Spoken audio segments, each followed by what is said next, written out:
আমরা মজুর, আমরা শ্রমিক, আমাদেরও আছে সংগঠন।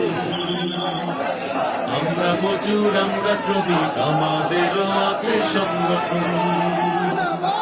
শ্রমিক কল্যাণ ফেডারেশন, শ্রমিক কল্যাণ ফেডারেশন। আমরা মজুর, আমরা শ্রমিক, আমাদেরও আছে সংগঠন।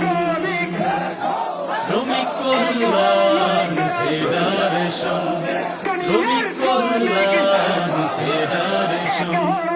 আমাদের দাবি আজ একটাই, শ্রমিক জুলুমের অবসান চাই। আমাদের দাবি আজ একটাই, শ্রমিক জুলুমের অবসান চাই। সময় মতো চাই ন্যায্য মজুরি, সময় মতো চাই ন্যায্য মজুরি, যাবতীয় হক বন্টন। আমরা শ্রমিক কল্যাণ